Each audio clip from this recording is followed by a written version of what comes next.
আসসালামু আলাইকুম এভরিওয়ান, চলে আসলাম নতুন একটা রেসিপি নিয়ে। আজকে আমি আপনাদেরকে তৈরি করে দেখাবো ইনস্ট্যান্ট ফ্রাইড চিকেন।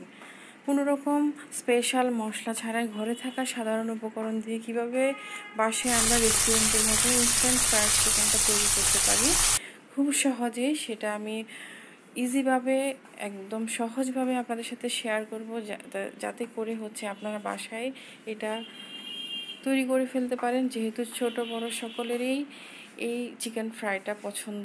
আমি ঘরে থাকা কিছু উপকরণ দিয়ে মশলাটা তৈরি করে নিব। এখানে আমি হাফ টেবিল স্পুনের মতো সয়া সস দিয়েছি, 1 টেবিল স্পুন আদা রসুন মিক্সড করা ছিল, সেটা আমি 1 টেবিল স্পুন দিয়েছি, আর 1 table spoon sauce, half table স্পুনের মতো মরিচের গুঁড়ো। এটা আপনারা ঝাল অনুযায়ী, যেহেতু অনেকে ঝাল পছন্দ করেন কিংবা অনেকে কম ঝাল খান, এটা কমিয়ে বাড়িয়ে নিতে পারেন। আর একটা ম্যাজিক মশলা দিয়েছি, যেগুলো আমরা ঘরেই আমাদের থাকে, ম্যাগি নুডলসের মশলাটা, সেটা আপনারা স্কিপও করতে পারেন। আর হাফ টেবিল স্পুনের মতো ব্ল্যাক পেপার, আর পরিমাণ মতো লবণটা আপনারা পরিমাণ মতো দিবেন, কারণ সয়া সসে অনেক বেশি লবণ থাকে।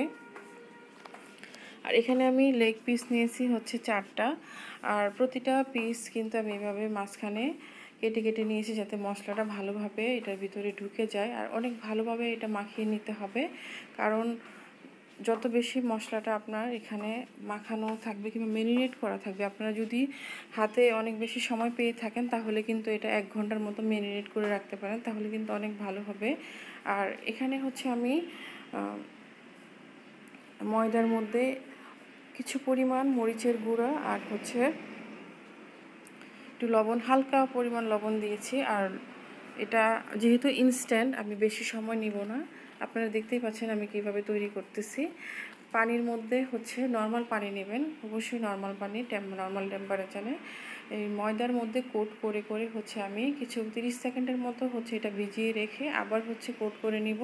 আর এভাবে যত বেশি আপনারা ক্রিস্পি চান, যদি বেশি বেশি ক্রিস্পি চান একদম কেএসপি স্টাইলের, তখন কিন্তু আপনারা 3 লেয়ার কিংবা 4 লেয়ার দিতে পারেন, তাহলে কিন্তু আপনার বেশি পরিমাণে এটা ক্রিস্পি হবে।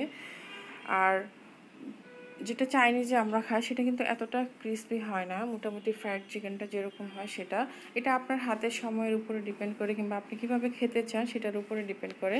এখানে আমি 2 লেয়ার দিয়েছি, 2বার কোট করেছি। দেখেন এভাবে কোট করে কিন্তু আপনারা ফ্রোজেনে করে রেখে দিতে পারেন, যেহেতু অনেক সময় বাচ্চার টিফিন কিংবা যে কোনো ধরনের স্পেশাল গেস্ট আসলে কিংবা আমরা যখন মনে হয় আপনারা এটা খেতে পারবেন, কিন্তু খুব সহজে কিন্তু আমি আবার বলতেছি তৈরি করে ফেলতে পারবেন।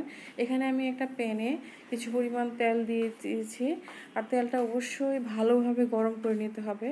আর সেই ফুটন্ত গরম তেলে কিন্তু আপনি চিকেন ফ্রাইটা ঢেলে দিবেন, কারণ যখন হাই হিটে আপনি এটা ভাজবেন তখন কিন্তু এটার যেই টেম্পারেচারটা আছে চিকেন ফ্রাইটা দেওয়ার কারণে সেটা কিন্তু কমে যাবে।